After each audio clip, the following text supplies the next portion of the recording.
can just report on Ukraine for essentially charity purposes, that would be great. But we're not. We're not living in that world. We're living in a capitalist society. We're representing the capitalist society, democratic capitalist society. And I think it's absolutely normal for people that are doing work, dedicating their resource, human resource, studying things, talking with things, and doing proper job, as I explained in the point number one, and get for that some kind of a remuneration is totally in line with my values, at least. Interesting, really interesting thoughts there. And Georgie, I don't know if you can slightly turn down your microphone. Apparently, it is somewhat louder than me, but I don't know. Yeah, if that's doable. Jonathan has joined us. I thought he'd been swallowed up by the information chasm that we're trying to fill. Late to my own party, I think, as they say. Yes, I'm not sure what happened there, but I had a small snooze and my alarm didn't go off. How embarrassing is that? Literally slept in at goodness me, 3 o'clock in the afternoon. I know. Well, I've done two videos this morning already, and I think the whole week of intense activity has caught up with me. Yeah. Well, what did you catch? What Georgie was saying then, what I was saying in terms of like both he and myself and yourself. This is really interesting because you're the same as well, Jonathan. Is that Georgie's just giving up his day job, if you like, to change to doing full-time Ukraine reporting, and you've done that recently as well. Although we all fill slightly different spaces in this information domain, because you're interested in interviewing a different set of people, doing a documentary as well. There are lots of things that you have plans on doing. How do you feel about that conversation about what your role is in this domain, and if someone was to accuse you of grifting?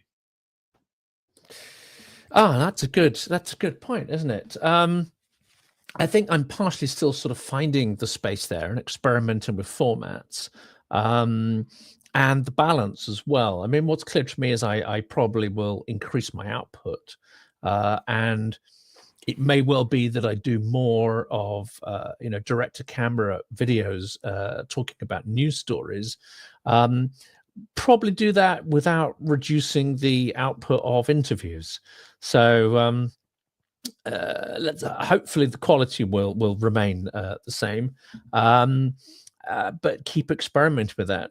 Then there's the constant worry, I think, as well, that what if YouTube suddenly decides that any content about war is no longer going to be monetized? That there's no immediate sort of threat of that, but we have seen various YouTubers get individual content demonetized, and we've seen some YouTubers have the whole channels demonetized for certain reasons. So I think there are sort of risks there in doing this approach. But at the same time, it's difficult to balance, a job with doing what we've been doing. I've had almost 3 years of maintaining that balance, and it's not easy thing to do. Absolutely. Well, Cheryl says your interviews are golden. So that is high praise indeed, because Cheryl is a legend. So Georgie, I obviously you have been now doing this for a couple of years. Sorry, Jonathan, I sort of took over there because you weren't here. Actually, you'd had a nice little snooze. So, but I was just going to ask Georgie how he feels now about the war in Ukraine compared to maybe when we last talked, which was I don't know, maybe 2 years ago. Like, where's your state of mind with the war now, Georgie, and especially politically around the world? Yes, I'm sorry. Thank you, Jonathan. I'm sorry for the microphone. I just checked the settings here on the phone. Nothing that I can do, so I just want to say sorry in advance to the quality of the stream and the sound of the microphone. That's where I am.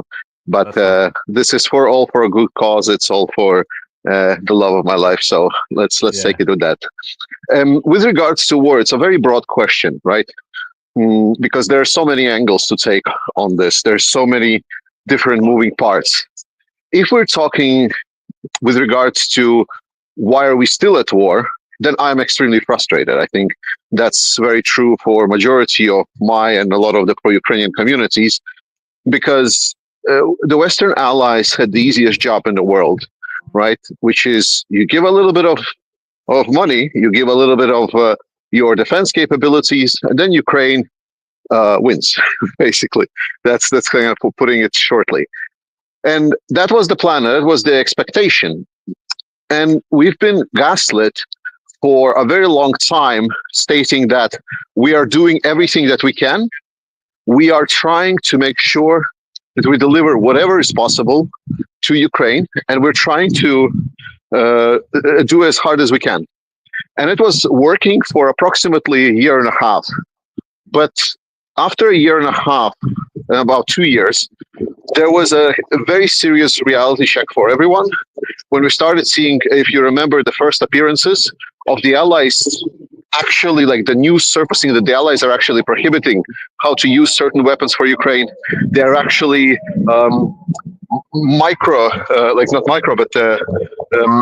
trying to control almost every action, like the targets that Ukraine can strike, targets that Ukraine cannot strike. They're trying to outline how Ukraine should fight and how Ukraine shouldn't fight, and they're also controlling the deliveries. So in that sense, from that aspect, it's an extreme frustration, because the aspect of we're not going to be supplying Ukraine enough weapons so it wins, because we want to manage how this war flows.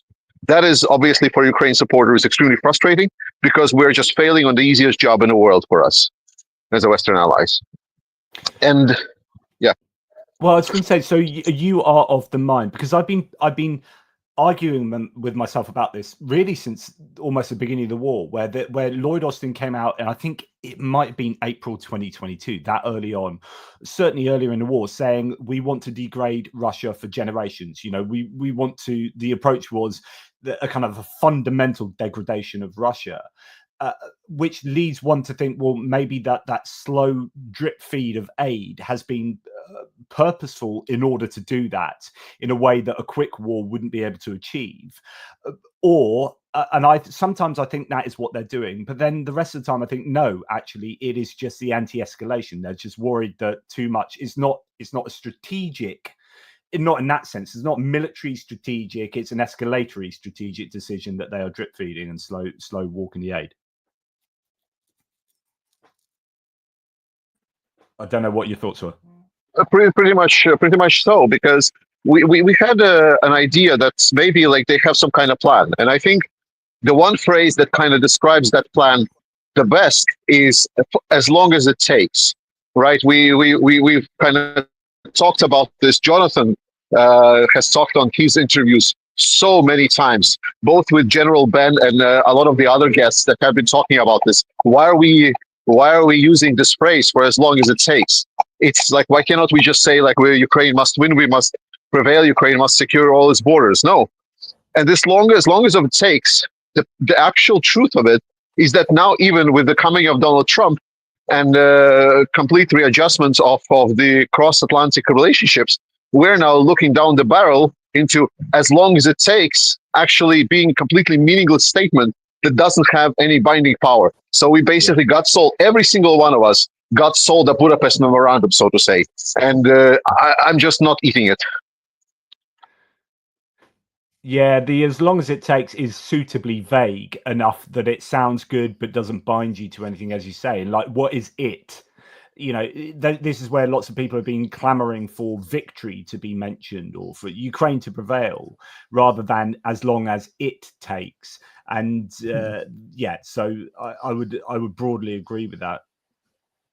I was going to say, I've had certain people, a lot of people actually, especially those who aren't really following the war, or those perhaps who buy into more of a leftist or rightist position on things, come out with the phrase, well, of course, they're trying to attrit Russia and using Ukraine as a proxy. But ultimately, the idea is the one that's just expressed, that it's a strategic intent to degrade Russia. I don't think I've seen any evidence of a strategy, really, except the strategy being don't let Russia collapse to the point where it becomes a fragmented, warlord-driven, nuclear-armed, whatever it is, Yugoslavia. I think this idea is very prevalent. I don't believe that would happen. I think the fragmentation of Russia is something that should be aimed for, but that's another thing aside. But it amounts to the same thing, because if you believe that Russia cannot lose, but at the same time you don't want Ukraine to necessarily lose, it leads to a complete lack of clear strategy and a clear action. However, if you let Russia attrit itself slowly, you might believe that that is a better course than allowing Russia to be defeated quickly. So it kind of amounts to the same thing. You might not be wanting to attrit Russia so it sort of, it's no longer a power, but as long as it gets you there anyway. But the motive is very different. The motive is we do not want a fragmented nuclear-armed state in Europe's backyard. Of course, one could argue, and I think you and I could probably argue, and someone like Keir Giles and others would argue that, well, hang on a second, is what we're seeing any better? Is a Russia that hasn't collapsed, but which is led by frankly, a psychopath based on, yesterday's performance we saw at the presser by Putin, who's unleashing aggression against his neighbors, unleashing gray zone aggression throughout Europe. Is that any more secure? Is that any safer? Is that any more manageable than this other scenario that apparently, many leaders fear so much, which is the chaos that would follow the collapse of Putin's regime? Well, I'd argue that that's a chance we should take, because what follows Putin's regime may not be, in the character of our worst nightmares. And in fact, the probability of it is not as high. Okay, there's going to be a certain amount of chaos. And the regime that follows Putin may not be, a fluffy liberal, etc. But I think we're self-deterring through fears that we imagine and we create. And in some ways, that's led us to inaction, which is leading to perhaps a worse crisis ultimately. Well, that's where we just get on to, we've just painted our own red lines that never existed, and Putin hadn't painted those, and we just paint ourselves into a corner. That's exactly, whether it's anti-escalation or whether it's wanting to drip feed or whatever, it's functionally the same, isn't it? Same outcome. Georgie, what are your thoughts on how? Well, okay, a bigger question then. What are your thoughts on how Russia, the most likely? Okay, no, sorry. There are two questions here. What's the most likely outcome of the war as you see it at the moment? And what's the best chance of Russia losing, and what would that look like?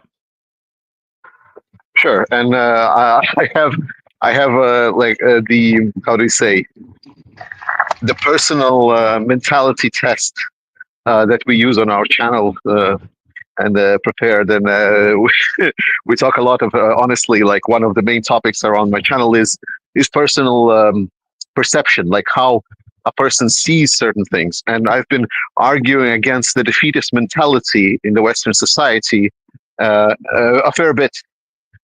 And the test goes about like this.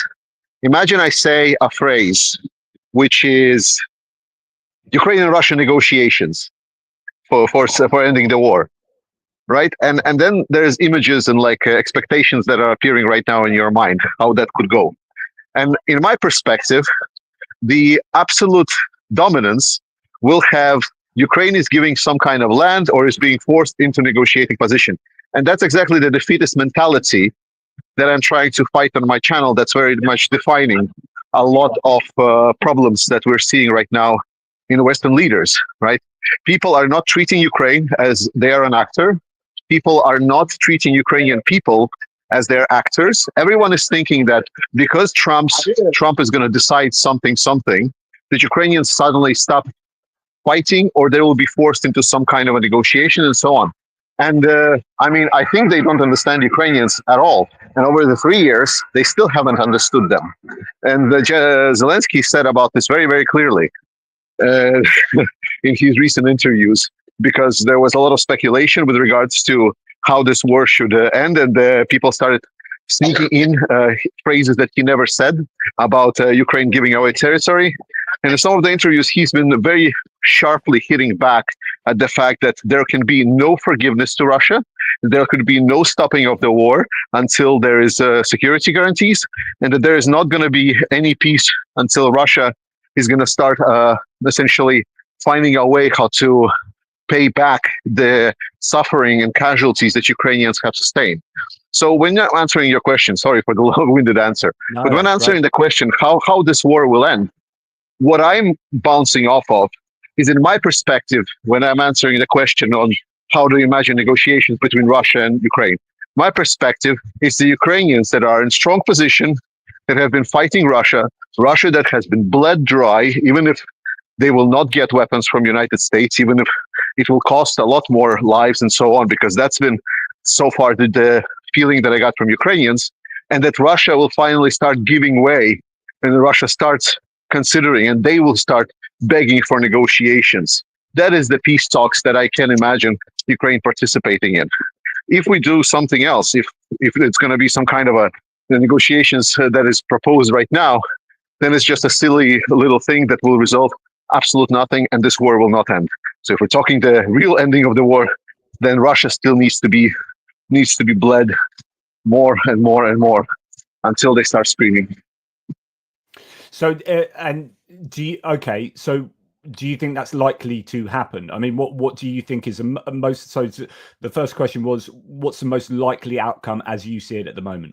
But then I suppose that's exactly what I meant. That's exactly what I meant. Yeah. That the people that are expecting likely outcome for some kind of a negotiated solution right now have no fucking idea. Oh, sorry, I don't know if I can curse about Ukrainians and their drive to fight Russia, and the fact that they will not forgive Russia for all of the atrocities that Russia did. So people that are like trying to play their images of potentially Ukraine giving way and being forced to some kind of negotiations, they have no idea what they're dreaming about. Because I've been thinking recently, and I said this a lot to my channel, that there's an interesting time period of the first 6 months of next year where Ukraine are actually going to start getting a load of stuff. So they're going to get all the rest of the American USAI stuff that's been ordered. They're going to get the rest of it, or as much of the Presidential Drawdown Authority stuff, and probably a bunch of Bradleys. They are going to get we've just heard from the UK and the Drone Coalition partnership that they're going to get tens of thousands of drones from the UK and other partnership coalition members going forward starting in January. They're going to get a ramping up of things like the Palantir drone, the Peklo drone, the Neptune 3 R360s, all these long distance munitions that they're making themselves. Potentially Rheinmetall factories are going to come online with Lynx infantry fighting vehicles. I don't know about that, but that was supposed to be happening. But certainly they're ramping up production of their own self-propelled guns, their own artillery ammunition, etc., etc. So actually, the time when when Trump, Freudian slip, is going to most want to force Ukraine to negotiations is a time where Ukraine. The big question is about boots on the ground and human beings, but in terms of equipment, they could have a pretty good period of having decent equipment to be able to do quite a few things in the first 6 months of next year, and that's kind of frustrating. I think so. Obviously, there's a lot of focus, especially in the media, and this is a pattern we've seen over 3 years, which is almost to fall into an automatic assumption that Russia is inevitable, Russian victory is inevitable, they've got infinite resources, etc. It's true they have got more resources, it's true they have got more people, though. I'm going to do an interesting episode earlier next year looking at actually Russia's demographic figures and why they also might be false. It might not have quite as many people as we think they do. We'll come to that in a minute. But its resources are not infinite, and indeed it is losing people at a higher attrition rate. It's having to cause on North Korea to try and get back its own sovereign territory. And even after however long it is, 4 or 5 months, this story broke while I was on summer holiday. We're now entering winter holiday, and 50% of that land taken in Kursk by the Ukrainians is still held by the Ukrainians, which is an extraordinary achievement. And it's another gaping wound for Russia, which is bleeding them out. So this argument that Ukraine is going to lose, Russia's never going to win. I don't think we buy into that at all. I think, however, though, that people they underestimate Putin in that they overestimate his rationality. He's not he's not clinically insane, but it seems to me from yesterday's performance that he has undergone an extreme, I would say, mental, degeneration. He is certainly not as fluent. He certainly is not as confident. And it's not just the case of his script writers, going on strike or being sent to the front, because he has a huge team behind it. He just does not seem to have a command of the Russian language and the audience, or even a command of reality that he used to have. I mean, I call it his reality rather than objective reality. And the sense of delusion, the sense that he is living in a self-created bubble, is extreme from yesterday. I mean, almost, he almost appeared to be a cartoon villain yesterday, rather than a sort of, say, fairly serious real-life villain that has appeared in recent years. We're entering Bond territory, we're entering Lord of the Rings territory. This guy looks like a sort of cartoon version of a deranged tyrant. That was my take on what he said yesterday. This kind of means that he's not going to rationally say, okay, the Russian economy is squeezed to the point where blah, blah, blah. He'll get all this informational input. He'll know there are various issues. I think he will overreach to the extent where he'll just carry on. He'll carry on inflicting aggression and violence in various guises until Russia itself just falls apart, and not in the sense of a popular revolution. It's not 1917. The forces that existed then, the political momentum and culture over decades that have been built up, that's all been swept away and gone. So there isn't going to be the same kind of revolutionary impetus, but it will simply fall apart as a functioning state. Russia has already been described by a number of people on my channel, a number of guests, that already, since about 2012, you could credibly describe Russia as a failed state. Well, I think that is going to be increasingly obvious as he continues to pursue his aggression. I don't see him negotiating. I don't see him negotiating in good faith. I don't see him giving anything away. I don't see him ceasing the aggression. In fact, he's going to scale it up. And at some point, he's going to make, I think, not just a massive mistake, aggressive mistake against Ukraine. He could do something that really just triggers Western powers to the point where they can no longer brush it under the carpet, as Georgijs said. They can no longer gaslight their populations. They will have to take some kind of action. I before we go on to remind people of the campaign, I broadly agree with that, Jonathan. I'd be interested to see what Georgie thinks of North Korea, because you mentioned North Korea, or someone mentioned North Korea just then.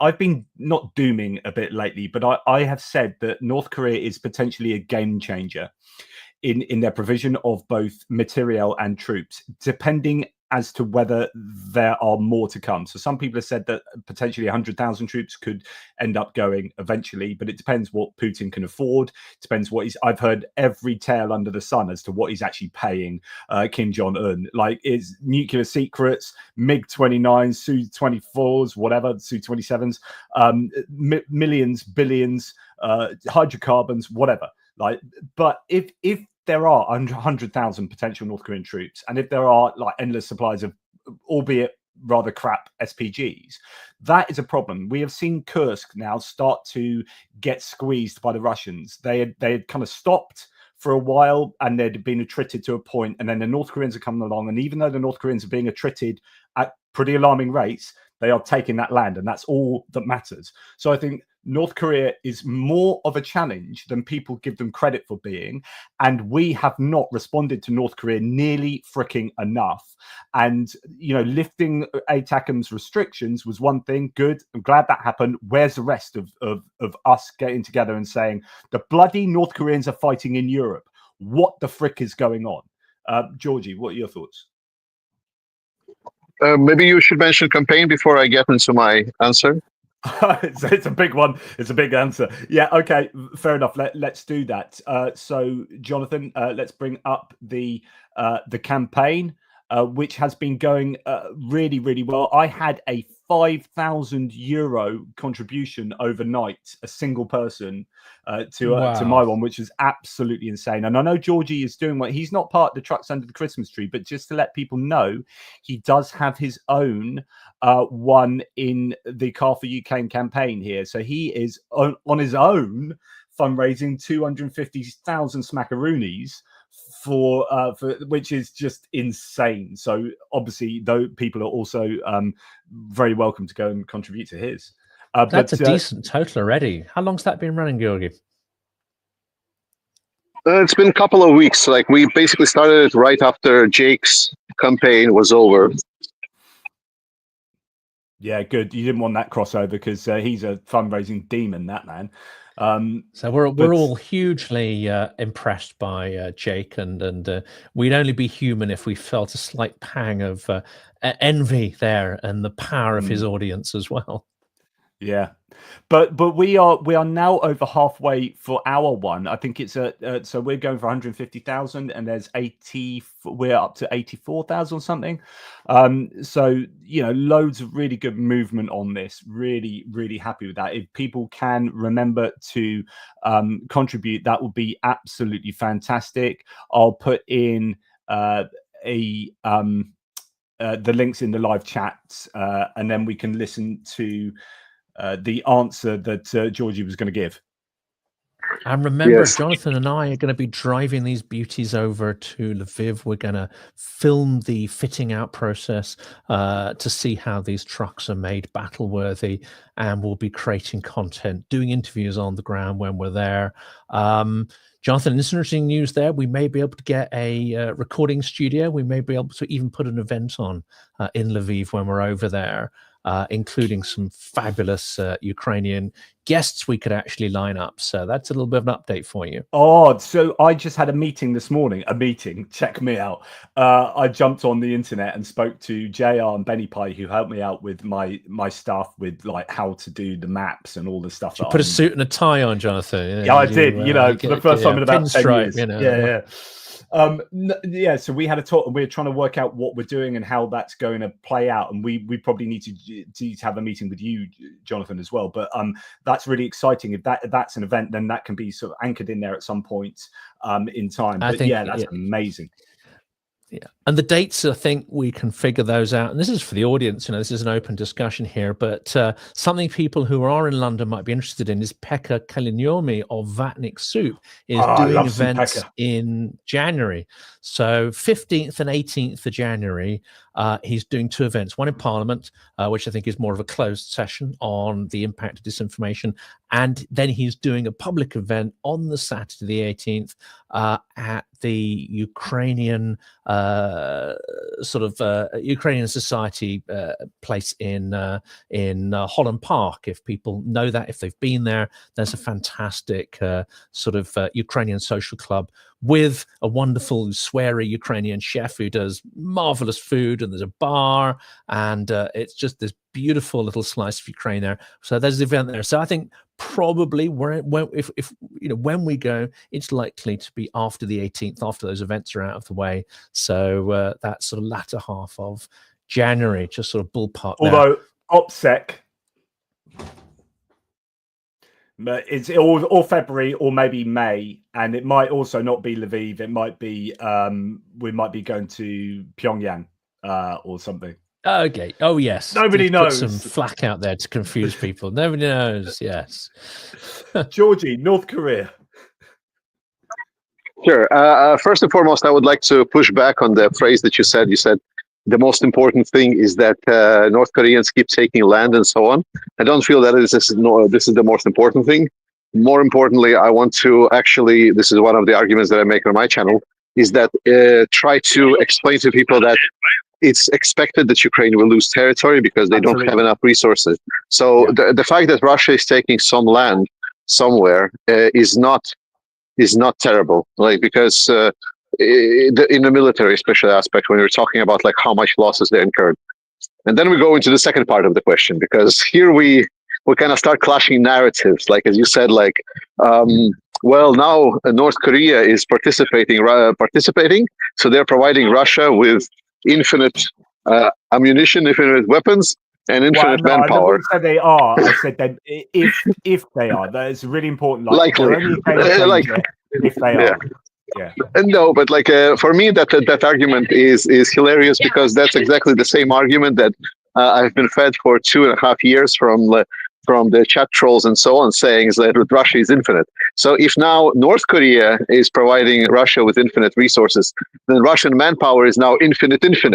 And if we're talking about Russian ammunition and vehicles being infinite, then it's infinite. The point that I'm making, and I'm hoping this like kind of discussion about ridiculousness of it, is that Russia and it's stupendously large. The storage facilities of the Soviet Union are stupendously large. It's something that I've been trying to explain, but it's failing me to explain just how big they are, just how much equipment there actually is. And if we're stating that even through this Soviet stockpiles, even through all of that, they're still already running low on equipment, then there is an end to that equipment. And I believe the same is also said for North Koreans. Firstly, that while North Korea's technicality can have a lot of manpower it can send to Ukraine, and let's say that Russia gets that double infinite manpower, Russia still pays for that. So it's still a resource that Russia has to pay. And we're still hitting the same Russian bloc as that war is expensive. Like the whole point of attriting Russia is war by itself, just waging war, is just too expensive for Russia. I know for sure Jonathan knows the price of it, because he either listened or followed Vladimir Milov, the Russian economist that studies very closely. Yes, and he very specifically outlined many times that just waging war, just having that drive to continue on, is very expensive, and it's putting extreme strain for Russia, both on the economy and so on. And now, while I'm not the person that expects the Russian economy to collapse, because economies are much more resilient, but that is a huge strain.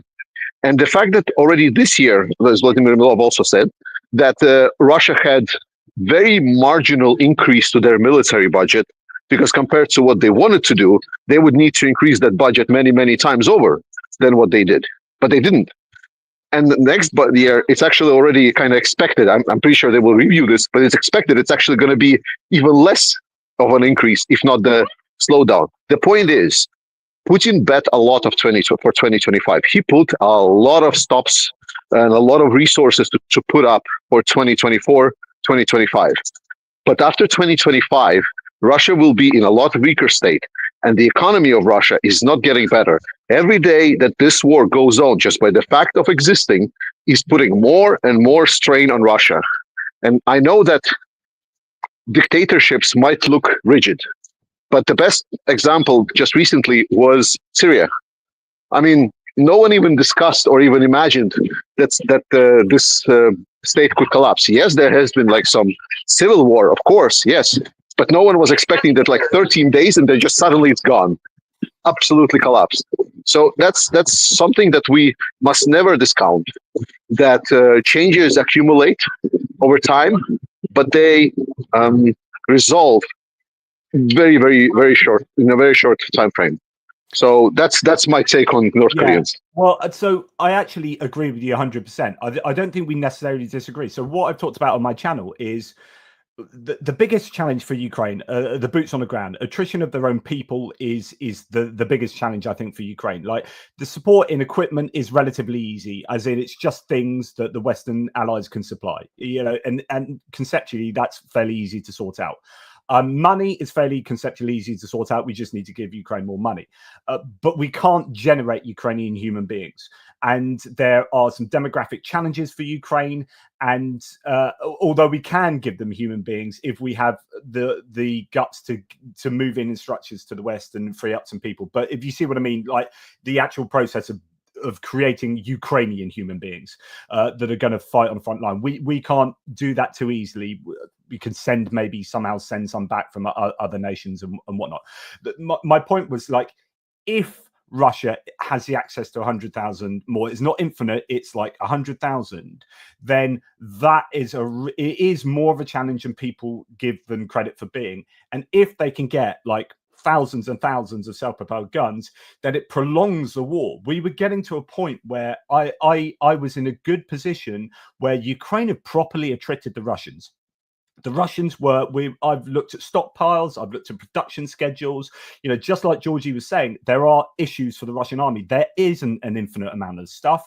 They are running low. They are struggling with people. They're using motorbikes, buggies, blah, blah, blah, all the usual arguments I say on all my videos. All the behaviors have changed to show that they are struggling. And now they're able to prolong this period where actually it would have been critical. Had these North Koreans not come along, I think the negotiation pressures now would have been very different, and Russia would be in a much more challenging position right now. But George is absolutely right. It's like I said earlier, these North Koreans are costing the Russians. They aren't free. And I've been saying on my videos, Kim Jong-un knows that he's got Putin over a barrel here, because he can charge as much as he wants to Putin, in the same way that China and India are able to have Putin over the barrel in terms of what they can charge for, what they can demand for the price of hydrocarbons. Putin is in a position where he has to pay whatever people demand of him because he has no negotiating power. He is freaking desperate. So there's lots of ifs and buts, and like, if he was able to get 100,000 troops and thousands of pieces of material, that is a challenge for Ukraine. That is going to cost them lives. Was broadly my point. And this comes back to this idea of victory versus defeat, because again, in the media that seems to have the attention span of a goldfish, I mean, sort of broadly speaking, as opposed to, there are great individual correspondents, and I try to call those out on the channel. But generally speaking, the media as a whole is got a worse memory than ChatGPT. It just does not understand context, and it doesn't have depth. If you're looking at the broad concept of victory, small incremental losses of territory in an attritional war, that actually is part of an attritional strategy that Ukraine, you trade land for degrading your enemy's strength. Yet the media will often portray small incremental losses of Ukrainian land as, oh my God, they can catastrophize it. But if you look in the broad sweep, what has Putin gained? What has he lost? He wanted the Russian world to be predominant. He wanted Russian as the language to be an increasing tool that he can use to leverage countries. Ukrainians in their droves are moving away from using Russian. Ukraine will never be part of the Russian world. Ukrainians will never agree to be that. There will be hostility, soft power hostility between Ukraine and Russia for many decades to come. So he has wrecked his soft power ability there, and whatever Russia may have had, which was considerably greater. So that's a disaster. He has lost Ukraine for the Russian Empire and the Russian world for good. Catastrophe. He's lost Syria, more of a side show, but he's lost Syria. What has he also lost? There was a great, there's a YouTuber this week put up, I think it's Paul Warburg, I think his name.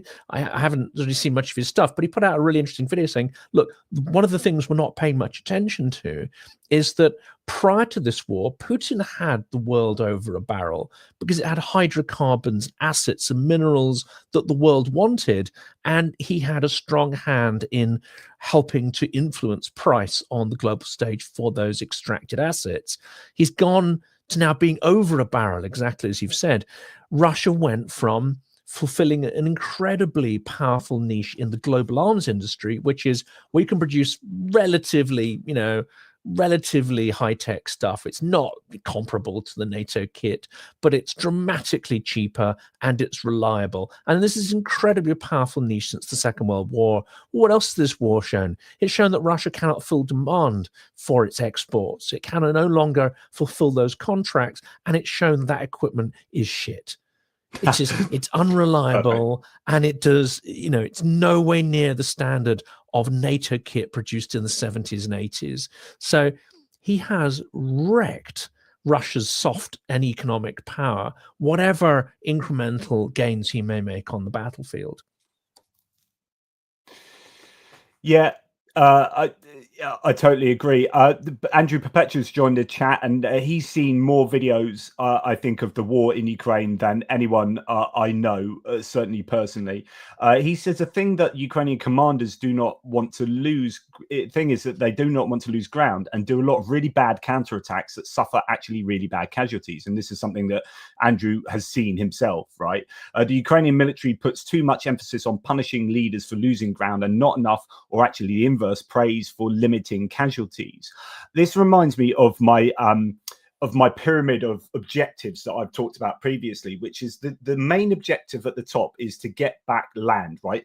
Essentially, what is the objective for Ukraine in this war is to have sovereign control of the land from 1991, right? So that's your overall objective, but your sub-objectives might look counter to that. So you might actually say it's okay to lose land because that's what you do in war, as long as you've got your fulfilling these other objectives, which is attriting the enemy and minimizing your own losses. So you have these other, underneath that overall objective, you have these sub-objectives, and even for them, sub-objectives. And some of them look like they're counterproductive to the overall objective. If your overall objective is to take back your land, but one of your sub-objectives is it's okay to lose land, then how does that work? Well, it's actually because we need to attrit them to the point where they collapse, and we need to minimize our own casualties to the point where we can continue this war. And that is how we eventually get back the land. And then you have all these other ones like logistics. There are loads of these sub-objectives that I've thought about previously. But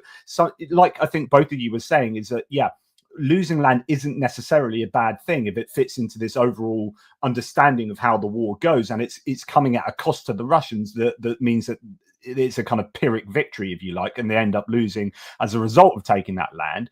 But the question is, well, are the Ukrainians actually doing that? You know, as Andrew says, well, there are bad decisions, and that's the nature of war. Like Second World War, there were some terrible decisions of Allied commanders and generals where we lost incredible amounts of people. You know, taking back Sicily, you know, we had planes that were crashing into the sea full of paratroopers and stuff.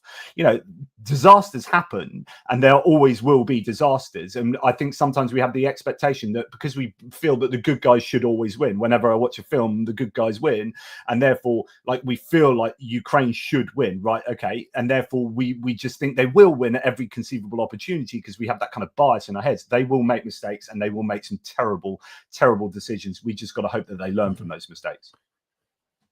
And this is an interesting thing. Georgijs follows this quite closely, but we had Rick the Ukrainian on the channel earlier this week.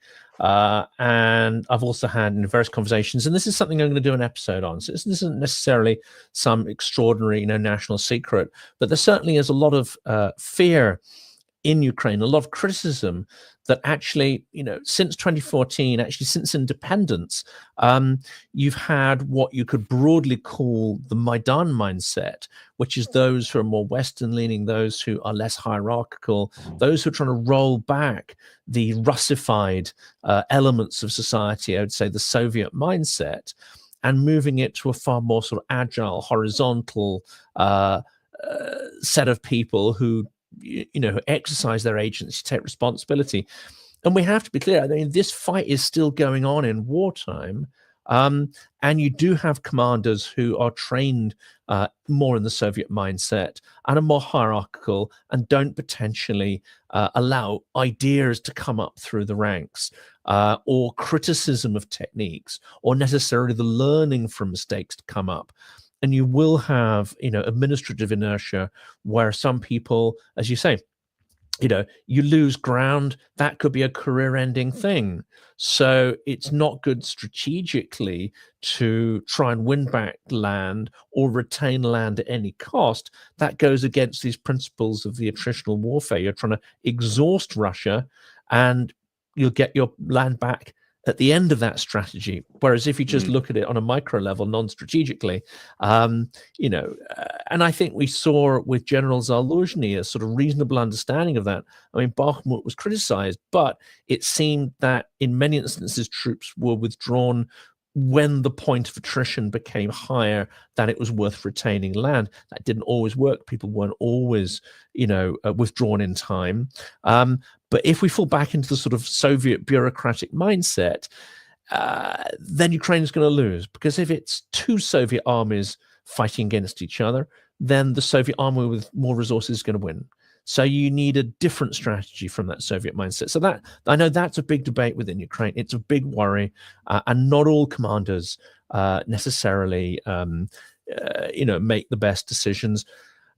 Governance, it's important for people higher up the chain to have a clearer idea of strategy, and then make sure that is communicated down through the chain. So it's not perfect, and I think there's much of this debate is sort of rumbling on. I hope on the channel to have some journalists and even some military strategists to come on in the year to talk about some of these issues that will need to be addressed if Ukraine is going to stay in the fight for another 6 to 12 months, which it could easily take that time for the brittleness and fragility of the Russian system to bring it down. Georgie, what are your thoughts? Yeah, I mean, Andrew is completely right. Like, Andrew has been saying that a lot, and there's a lot of issues inside of Ukraine, inside Ukrainian problems. The problem starts arising when it's essentially a couple of guys from UK and Denmark started discussing what Ukraine should and shouldn't do. Like, I always try to underscore that I don't have the depth of knowledge to understand what's exactly goes behind certain decisions, right? I don't understand oftentimes like what kind of reserves certain areas of the front line has. What kind of possibilities or plans does the Ukrainian command has? Maybe they want to preserve. So I'm always making a little bit of a discount for the fact that we are operating on barely, like, we're walking on the eggshells of information, so to say. And Andrew is absolutely right that there is a lot of issues inside of Ukrainian army, and those issues must be solved. Like, I think a lot of that is coming from, there's obviously the Soviet things, that there is like some commanders and command chain, and the system is really, really bad. But I also feel that a lot of it is because Ukrainian military is now operating as a bigger military than it was. Plus, because the time to get that military to that size was bought by a lot of experienced guys' lives, and a lot of them basically got killed off. Right now, Ukrainian military and quality of Ukrainian military has degraded significantly. And because there was no significant investment into the training programs, that didn't produce the commanders and the people that would be up to the par. So the faulty thing that I'm afraid that we would be doing is discussing and thinking that Ukraine is just making mistakes while Russia was just pushing on. And this is where us as an allies, this is where us as allies come in, because what allows Russia to essentially push forward, despite the fact when you start analyzing, it's atrocious how they're fighting. Not a single military in the world would even try to fight that way. It's stupid. It's just idiotic. Yeah. But why they're able to do it is because they have resources. So while I agree that there is a lot of issues that there are in Ukrainian army, that Ukrainian army must solve, that Ukrainian society must discuss, and the fact that it's being discussed openly is amazing. I think it's great. But this should not remove the fact that Ukraine needs resources being supplied by its allies and friends, because the more resources that you have, then you can kind of fill in that gap that was created by certain fuck-ups. And in a war like this, the big war where it's happening like this, as you say, Jonathan, both sides will be making mistakes non-stop. It's more about who can then have the resources and the support needed to fill in for those mistakes. And while I agree that maybe we cannot provide Ukrainians to be the manpower on the front line, that is the question that Ukrainians need to answer. But we can provide, for example, drones that might not require a Ukrainian to go out on the front line, and instead we provide a non-human element. So help of allies is mandatory, and that's what's going to help Ukraine also figure its shit out. Yeah, so it's a simple thing. Like, whoever's got the deepest pockets wins a war. Like, you know, whoever is. Well, yeah, we can talk about people as well. So deep pockets for people. But in terms of like equipment, like we should be able to, well, in principle, outlast NATO together, Europe together, should be able to outlast both financially, economically, and militarily Russia. And so, you know, if Russia are going to use those terrible tactics to over attrit their forces in senseless attacks, then that's great for that kind of calculation.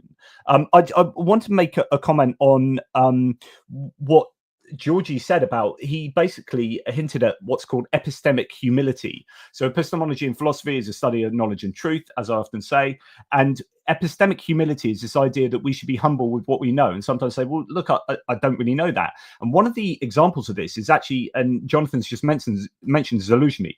I find it really interesting that Zaluzhny is treated with reverence by a lot of people who actually don't know the first thing about what Zaluzhny has really done in the armed forces. Like, there's a lot of armchair generals like myself who, because you like the look of Zaluzhny and how he's come across, you go, therefore he's a good general, therefore he was a good commander-in-chief.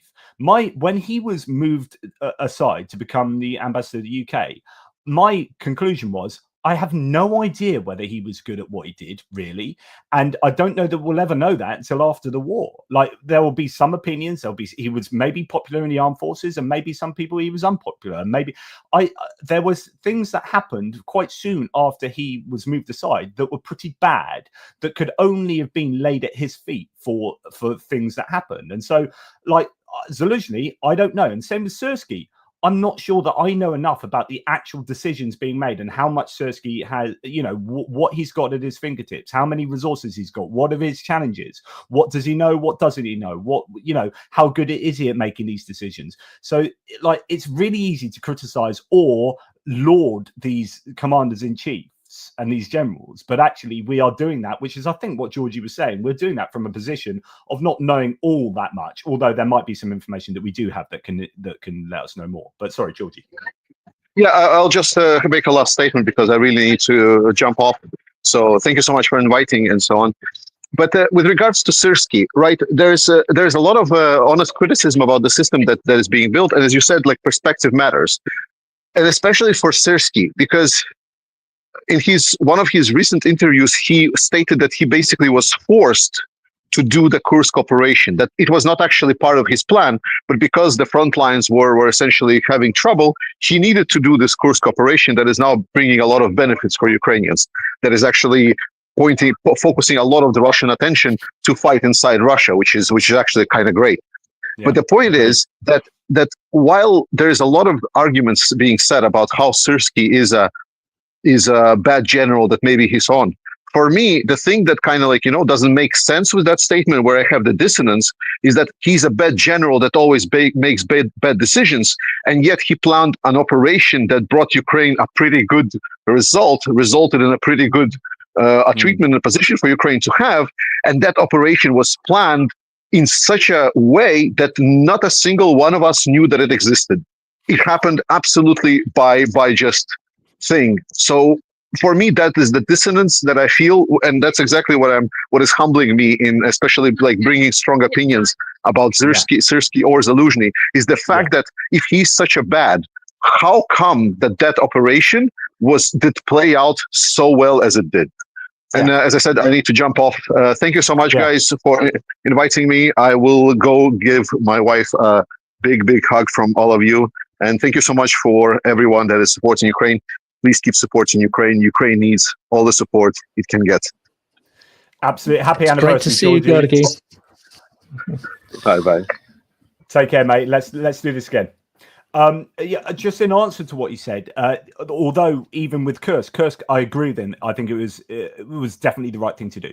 But I also think it is... there were some bad decisions made about Kursk. There were certain areas where, more on a tactical level, they didn't, get up to Glushkovo, and certain areas like that could have been better done. But yeah, just in general, I often think we just don't have enough information to cast the opinions that we often do. So there. It was really nice, as Martin UK says, to go on Georgie's shopping stream with him. So that was nice. We got to walk around somewhere in Denmark. So it was all nice. That was very pleasant with all the Christmas lights and everything, you know. It was lovely. It was lovely. Yeah, so just to remind people, I guess, again, Jonathan, that we are doing the campaign for these trucks, and the numbers are going up incessantly, which is fantastic. Really appreciate your support. If we can get some more of that, that would be absolutely amazing. Anything to add on that front, Jonathan? No, I mean, we need to get to the truck. I mean, I personally need to get an entirety of a truck, because you can't drive, 2/3 of a truck anywhere. 3 wheels. That could be, three wheels won't really help. That could be the third they cut off to put the MLRS rockets on the back. So maybe if you just leave that behind, jump home. I'm getting dull boy vibes here of, Robin reliant on the front. I don't think that will really cut the mustard there. 3 wheels, we could do it. Yes, but that's fantastic if we can get that. And I'm really excited by you, because you're going to be bringing a cameraman along. Is that right, Jonathan, on the convoy? Not on this one. All right, okay. No, so that will be another trip. I'll tamper my excitement. February. God, I'm really depressed. No, I will have some decent equipment and a camera with me. Sorry, a little bit of Christmas innuendo there. No, I will have some decent photographic equipment to take. I only got that slow on that one. Yeah, so I haven't even had any schnapps or whatever yet today. But no, there will be another trip to make a documentary film. That is likely to be in February. Right. At this point, so we're just we're waiting on news of which convoy it'll be appropriate to go with. On that one, we'll be taking a full, I would say, not just broadcast quality, but sort of cinema or Netflix quality equipment with a professional cameraman and sort of audio expert, plus a team that is very proficient and experienced at making documentaries. And we're going to be following an aid convoy all around Ukraine, quite an extensive sort of 5-6 day journey, filming all along the way what we find on the way, but that will be leaving from Poland, so we'll start filming right from the start there, including crossing the border and heading east. There'll be lots of snow, because obviously it is winter. That's Benny Pie. My first car was a Robin. Yeah, well, I would just those who aren't British might not understand what a Robin Reliant is. We're talking about 3 wheels. So if you don't know what a Robin Reliant is, these are cars from like the 70s that were notoriously, well, they are what they look like, and they ended up doing things like that quite often. And it's what Del Boy drove in a comedy series called Only Fools and Horses, and they're quite iconic in the UK in terms of our cultural sort of baggage. And that Benny Pie had his, and he'll be driving with us. So if yours does only have 3 wheels, then he's the expert. So anyway. I mean, if anyone's wondering, you don't want to take a corner at high speed in one of those. They not particularly stable, as you'd expect from a 3-wheel vehicle. I could beat everything off the lights until about 30 miles an hour, says Benny. Yes, good stuff. So yeah, that was good to hear from Georgie. Great to see him and have a chat with him and get his views. He's generally fairly upbeat about the situation, it appears to me, in Ukraine. I mean, for me, I've said this right from the beginning of the war. I used to say this phrase all the time: this is a relatively easy war to win. Ukraine just need more stuff. That's how we can help. Ukraine needs to sort out its manpower situation. We can't help so much with that, but we can help with stuff, and we just need to give them more stuff. And I am somewhat, and I was going to hopefully talk about this with George as well, but yeah, I'm quite upbeat about what we're hearing from Europe.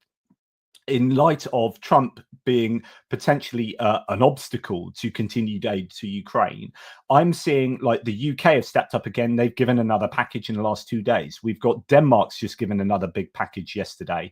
We've got another one is coming up from Norway that I'm just seeing in the last, literally while we're live. So this is, I just get this sense that Europe is potentially going to be stepping up in light of the US stepping back. I'm slightly worried that Elon Musk is now advocating for AFD publicly on Twitter, saying that they are the solution, I don't want to use that word, it sounds a bit dodgy, but that Elon Musk is getting involved in ways that I do not appreciate. But in general, I think Europe are sort of coming up with the goods at the moment. This is so challenging with Elon Musk because, people will say, well, he's got so much money, he doesn't need to be a Russian asset, etc.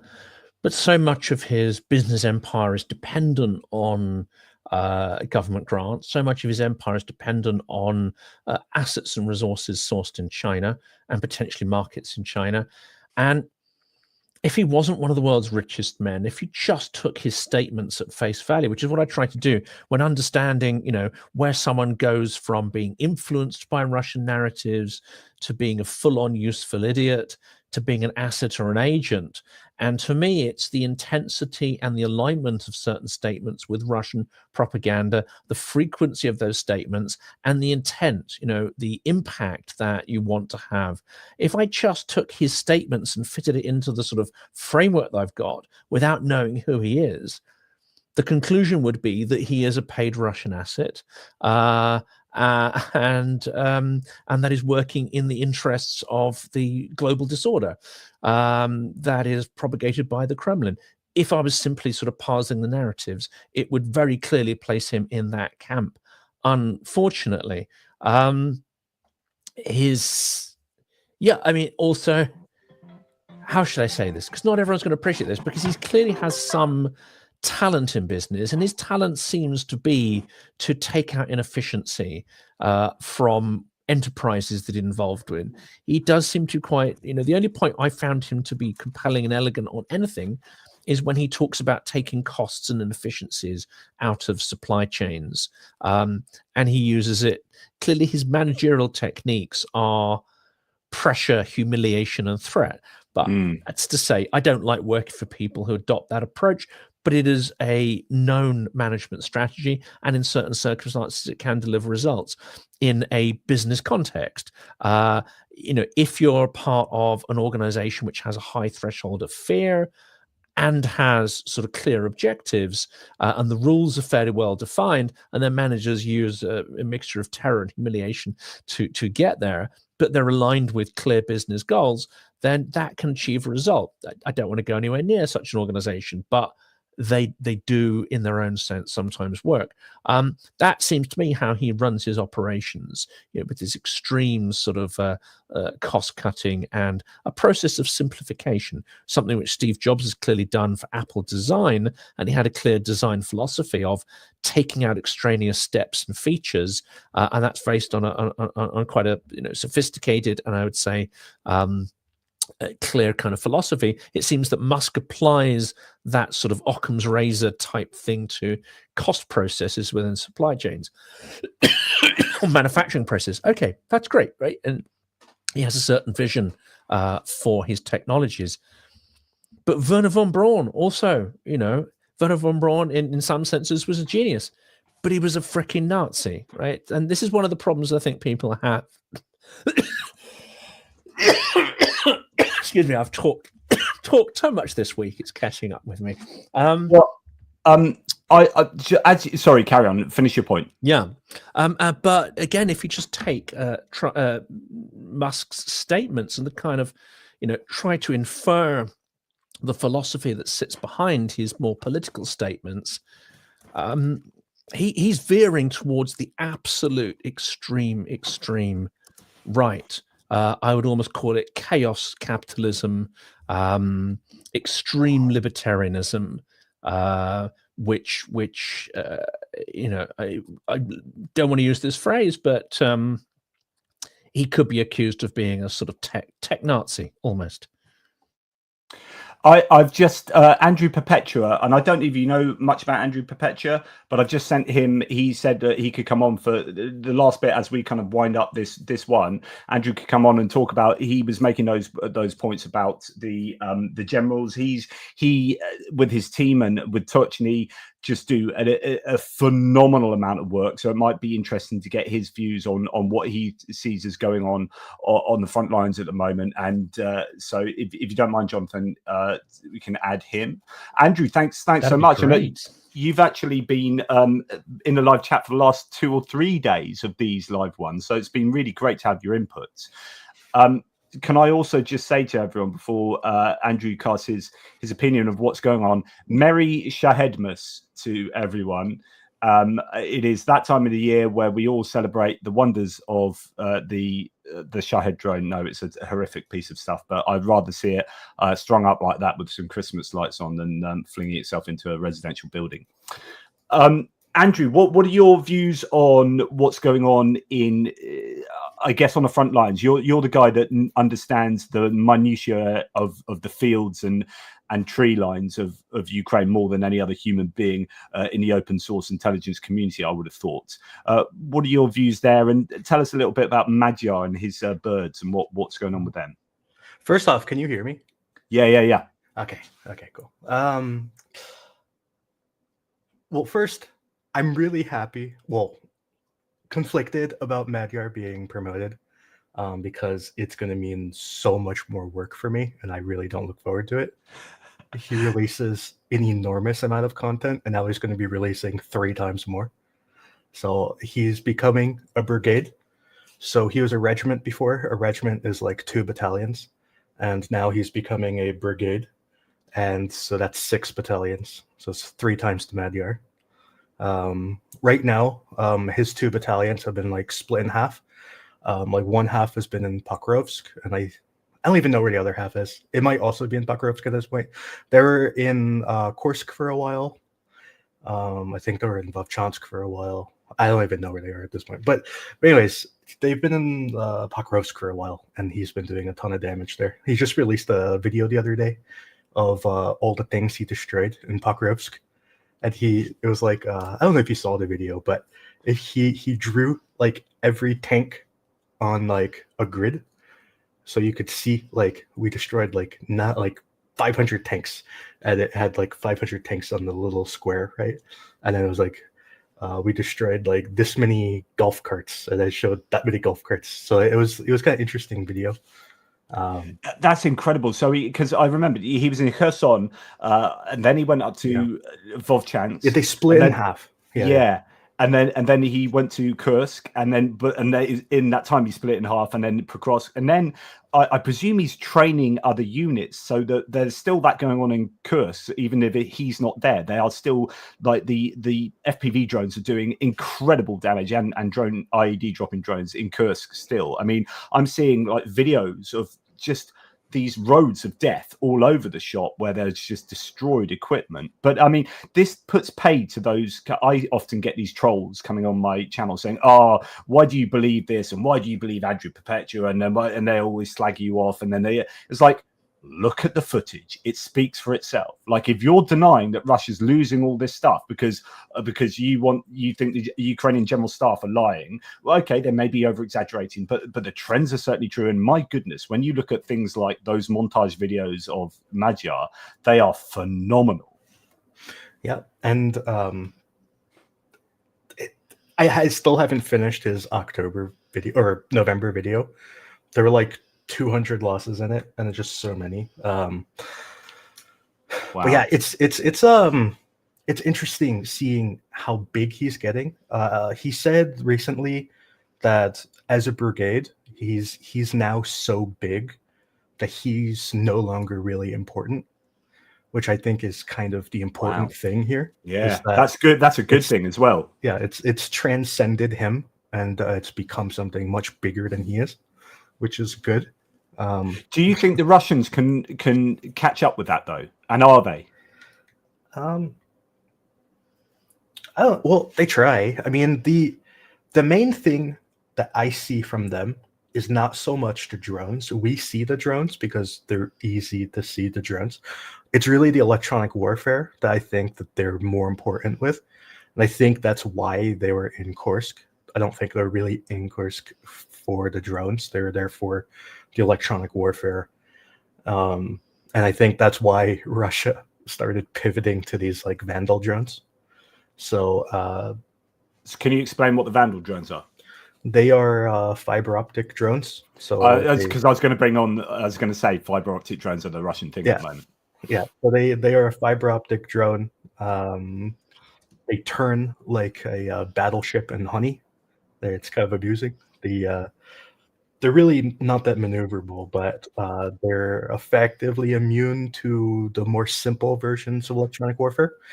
More advanced electronic warfare can still wipe them out, but Ukraine doesn't really have access to the more advanced stuff. So yeah. But really, what he was more into was shutting down Lancets and Zalas. So he had access to electronic warfare that was capable of shutting down those stuff. If you remember back in the first days of the Kursk offensive, Ukraine basically shut down Russia's FPV drones and their Mavics. They just shut them down with electronic warfare. But then the Lancets became a much bigger threat, and Russia just started throwing Lancets everywhere. Like any target they could find, they threw a Lancet at it because it was the only weapon they had that could function. So, and then they took out these Vandal drones after like a week or two. So what is it that Magyar does? I mean, what he's got this mythic quality now of being this great guy, but as you said, it's not about him anymore. Like it's transcended him. But what is it that is it an organizational thing? Is it a funding thing? Because we know he's a pretty amazing fundraiser. Is it his technological innovation? But how can one person be representative? You know, how can he inform that? So what's going on? I think it's a combination of fundraising, because he has access to money that other units just don't have access to. So, and that's a really big deal. So he can go out and buy these electronic warfare systems. Like other brigades bought these systems too. It's just that he could buy more of them and make a more dense like bubble. From what I've heard, it costs like between like $5 and $10 million to buy enough of these systems to create an effective bubble that you can operate in.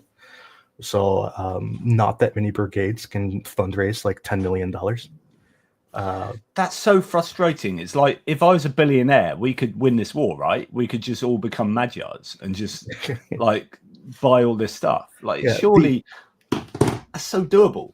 The more wealthy brigades have gone out and bought the equipment, like all the brigades you can probably think off the top of your head, like the 47th. Actually, I don't know if the 47th has it, but I'm sure they do. But like just like the 47th, the 93rd, like those sorts of brigades, like they can afford to go out and buy it. But then like the lesser known brigades, they can't afford it. So it's like a vicious cycle and a virtuous cycle, and it kind of polarizes the brigades, I suppose. And then you struggle to recruit for those lesser, you know. Yeah. And this is one of the reasons why, like a lot of the better commanders, and like the bad commanders are against it, but the better commanders, they want to move to a division system, so that instead of having all of these disjointed brigades, and not even brigades, they don't even operate as brigades anymore. Like a lot of them operate as like battalions or even smaller, and they're just spread everywhere, and they like barely communicate with each other because there's no like hierarchy, or they might be like slaved to another brigade or something. And when you like, if you're just like a random battalion and you get connected to a brigade, that brigade doesn't care about you because you're not their responsibility. To them, you're just like bodies, and And there's this problem where brigades use these attached battalions as bodies, and they end up taking really terrible casualties. So this is like a big problem, and Varys, the head of K2 battalion, he's one of the guys who's really into becoming, turning into these divisions, and he was recently promoted to now he's a regiment commander, and they're expanding the K2 battalion from a battalion to a regiment, so it's basically becoming two battalions now. So explain what the difference is between like a division compared to a battalion. Is that just on its own without people caring for it in a larger framework? Is that what you're saying? In Ukraine, like if we just talk about the brigade system of Ukraine, a brigade is typically made of 6 battalions. You can also have like independent battalions to operate on their own, but typically a brigade has 6 battalions, which is different from like a NATO army. I think it's 4 battalions, but in Ukraine it's 6, and sometimes can be even more than 6 in some brigades, because like as the war has gone on, some of these battalions have like ballooned in size. So a regiment is kind of like 2 battalions. And they're more designed to like operate as like more separately as a regiment. So the way Ukraine typically kind of promotes people is that they can take like a battalion commander and turn him into a regiment, so it doubles the size, and then they can become a regiment for a while. Like this is what happened to Magyar. He was a battalion, became a regiment, was a regiment for, I don't know, like 8 months, and now he's becoming a brigade.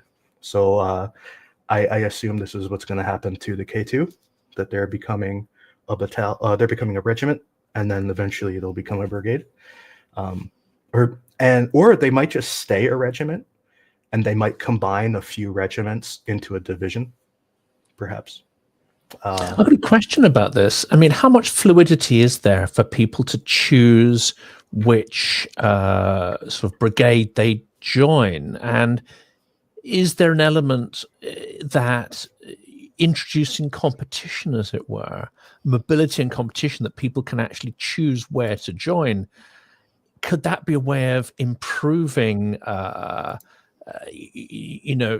create internal competition? Which is something that's quite alien to Western militaries, actually. Speaking to Sir Richard Sheriff yesterday, he says, look, we're not Soviet in that you can pass ideas up the vertical chain, and we're more open to ideas, not totally, but we are more open to ideas within the NATO Western conception. But the idea of actually choosing a battalion, and if you start to think the commanders are making poor decisions, being able to potentially transfer to another one based on you as a soldier's perception, they've got better training, better equipment, better methodology, you're more likely to be listened to. That's a fairly alien concept in Western militaries.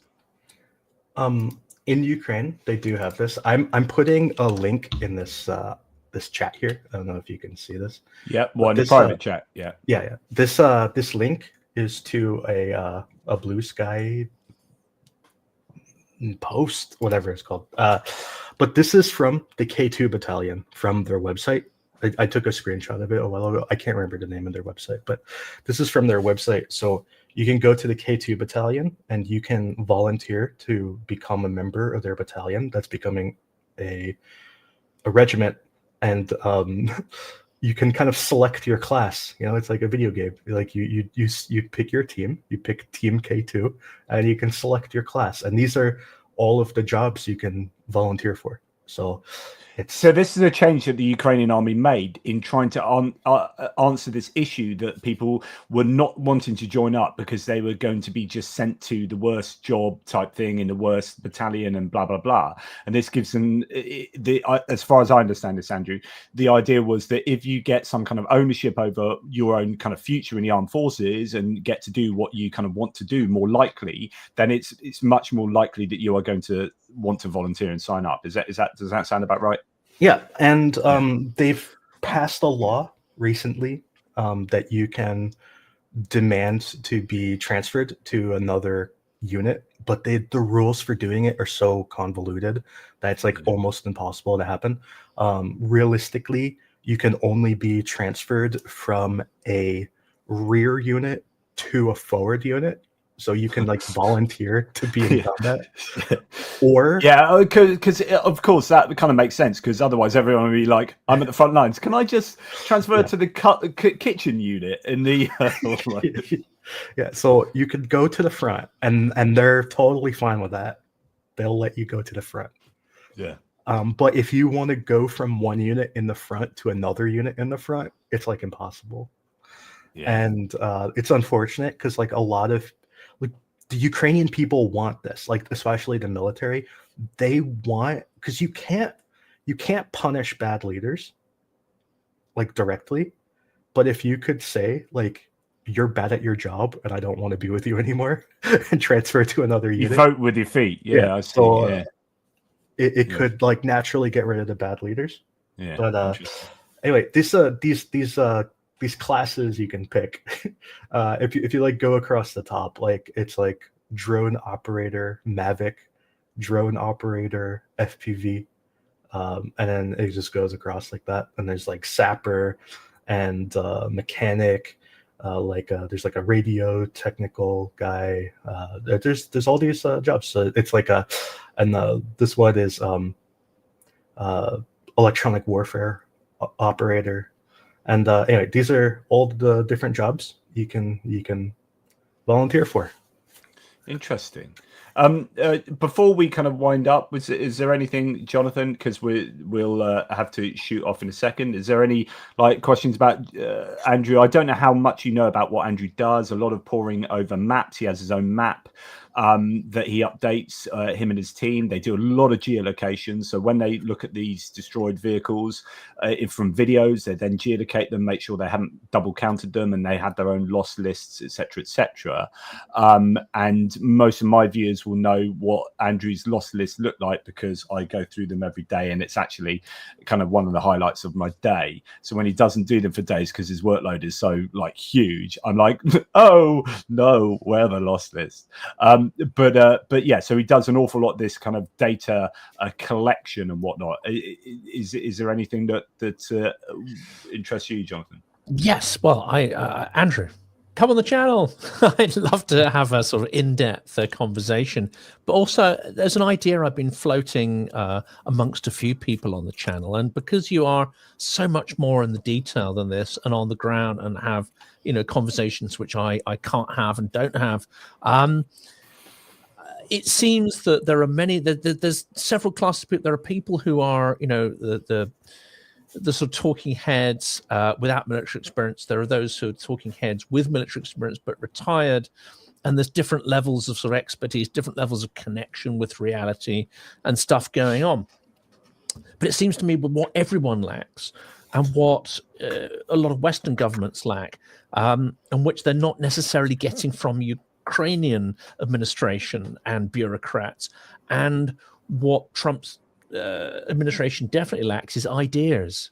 Despite this being an incredibly complex war with so many moving parts, it seems that there isn't a clear articulation of what the priorities are at a given moment, how they're shifting and changing, and a sort of general collating of, okay, here are all the things that need to be fixed in order to achieve victory. I think one of the challenges is something that Ben Hodges highlighted in 2022, which is there is no clear conception of victory on the part of the Western allies, and there's no clear conversation about that. There's no clear political commitments or communications around the idea that Ukraine must be victorious and what that means.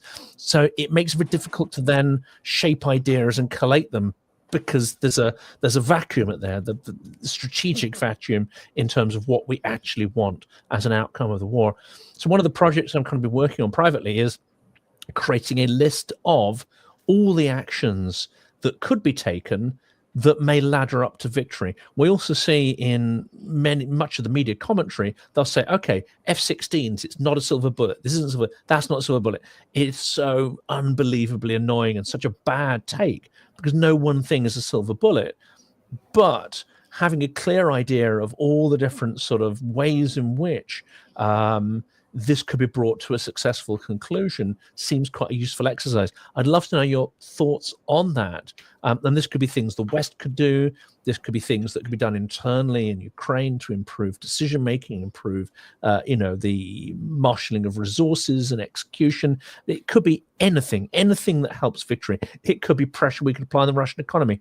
But it seems like it could be a useful exercise to collate all of these ideas together, get experts and certainly people on the ground to feed in of what, rate them, review them, rate them, and actually have, like your daily war lists, have a kind of victory plan. Here are all the things that contribute to victory, and sort of update that and use it as a kind of infographic or something that could be used in activism.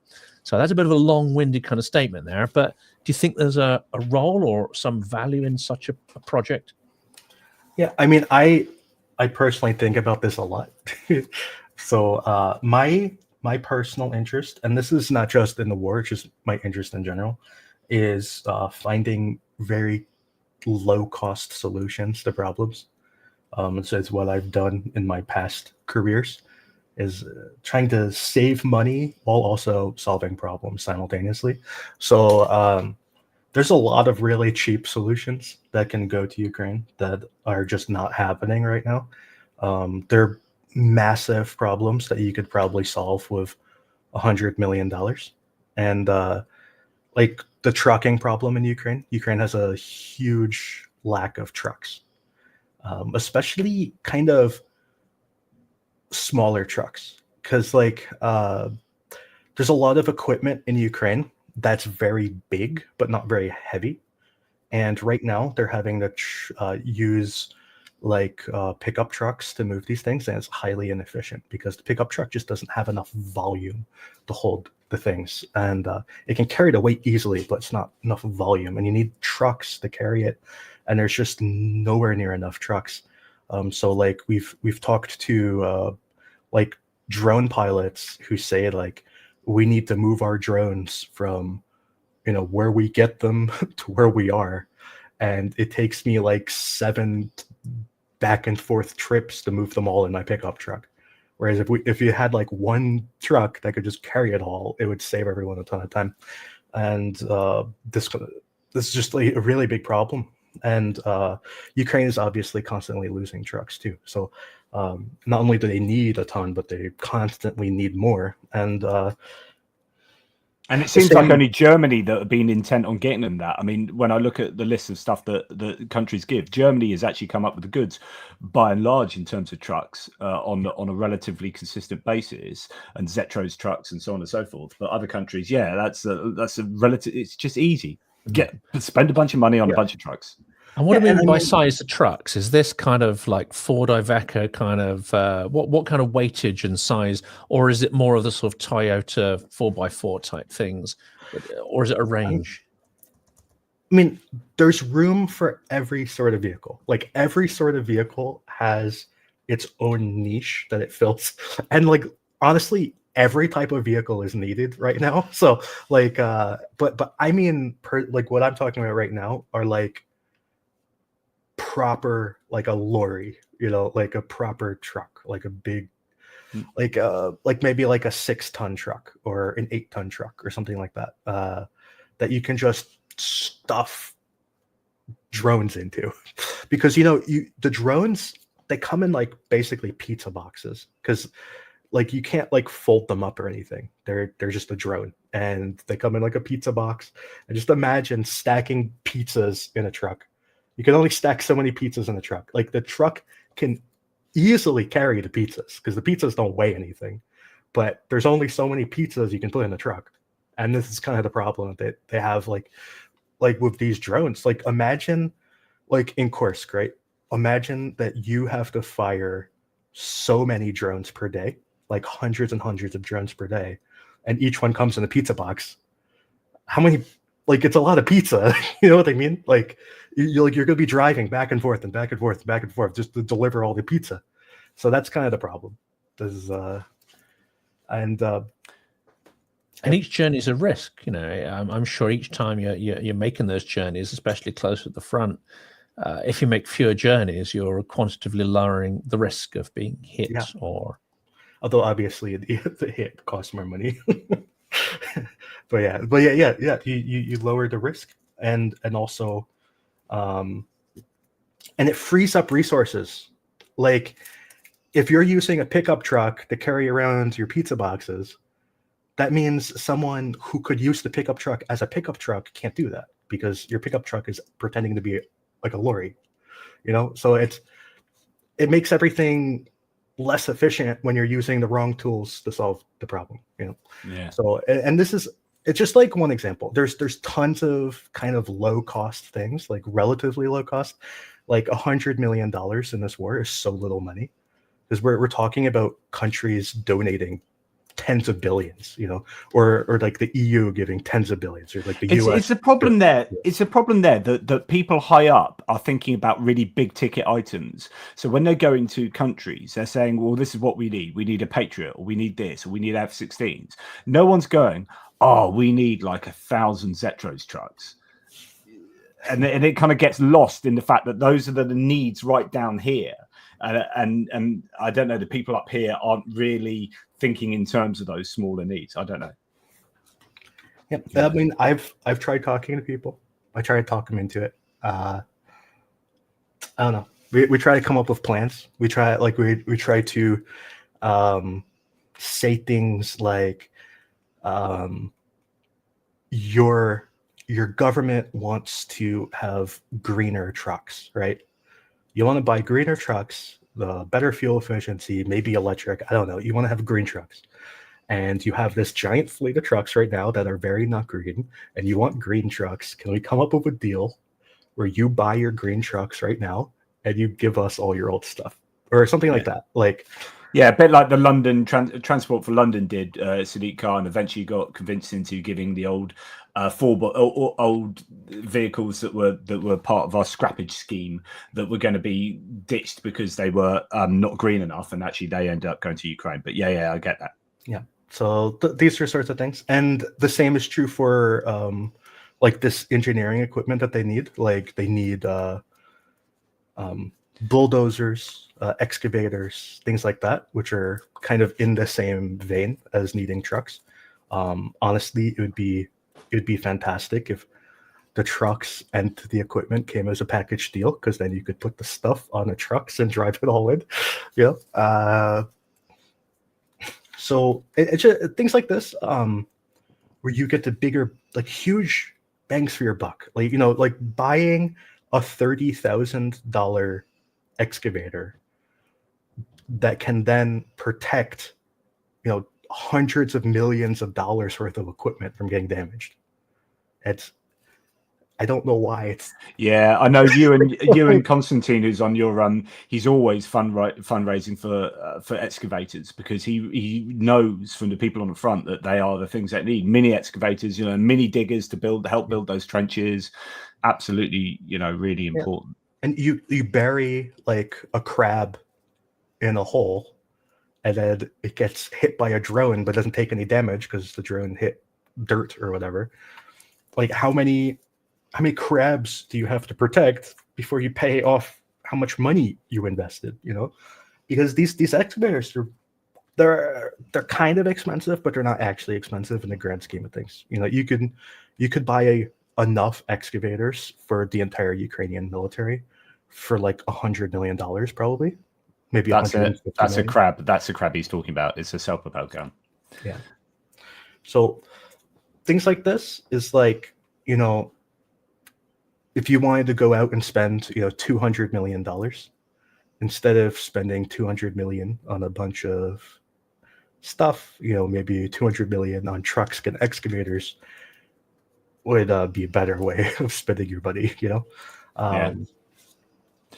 Good stuff. Well, look, I'm going to have to shoot in a second, Jonathan and Andrew, but I just also want to put some thanks out to people who have said a few things and contributed. So Sam K, one of yours there, Jonathan, has given you a coffee. Christie's become a member of your channel. Richard Bennett has given some ATP Geopolitics membership. to my channel. Thank you very much. BTC Bandit, has been awesome. Thanks, guys. You keep us informed and grounded. That's brilliant. And a really big one here from Goose Princeton. So thank you for this. If Russian collapse and separation into various smaller states is the best outcome, how can the risk of nuclear proliferation or use be mitigated? In 1991, the USSR was somewhat well disposed toward the West. How do you secure nukes in a hostile nation? This is clearly one of the big worries that the US has had and might underwrite some of their behavior. What are you guys' thoughts on that? I think this, it's going to sound very glib here, I think this is a problem which can sound far more complex when you don't know the outcome than when you do. These states, the assumption then is that it's going to break into smaller states which are automatically hostile to the West in the way the Kremlin is. Well, why would that be the case? If you're going to try and create a functioning state on the territory of what was the Russian Federation, you're going to potentially be more inclined to seek partnerships. You're going to be more inclined to try and create a safe space for trading and building your resources up and various things. You're going to try and perhaps function more like a normal country, because the assumption here is that you're going to get a bunch of mini Putins and mini Kremlins. That is absolutely not necessarily the case. So yes, it's going to be a pain negotiating with people. Yes, it's going to be complicated, but I don't think it's beyond the wit of the Western powers. And if it was to collapse catastrophically, then I think you'll see some degree of alignment between China and the US in the interests of the stability of the global economy, that you cannot have, nuclear chaos in the world. I think you will see a plan emerge to deal with that and negotiate with those smaller states. Look at the pressure that was put on Ukraine to give up its nuclear arsenal. You could see a number of scenarios where that nuclear arsenal is actually broken up and Russia denuclearized following collapse and so on. If some of those weapons were to be tried to make them available to terrorists and so on, that risk already exists now. You've got North Korea, you've got Iran, you've got rogue regimes that already are seeking nuclear technology. So I don't see the risk as necessarily massively increased compared to the risk we're in at the moment. The authoritarian alliance that we have right now is a far greater threat, I think, to future global security. I agree. Just any thoughts on the end of Russia, Andrew? Well, I think there's basically three ways it could go down, and it's impossible for me to predict which would happen. I think in one possibility, the current Russian power would not want their weapons to get out. So the Russian power, probably like the FSB, would protect the weapons. I think that's one possibility. The second possibility would be that whatever states or whatever powers or entities would come from Russia would be somehow friendly with the outside world and would help us to contain it.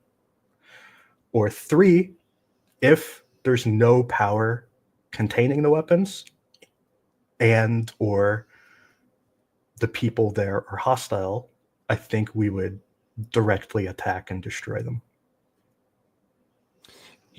Yeah, because I think there's too much on the line, and when you look back in history and what was done with where was it, over in one of the stands back in the 1990s, and America worked really hard to secure the nuclear warheads. I think from there, it's called something. It's not the Philadelphia experiment, obviously, but it's something like that. I can't remember.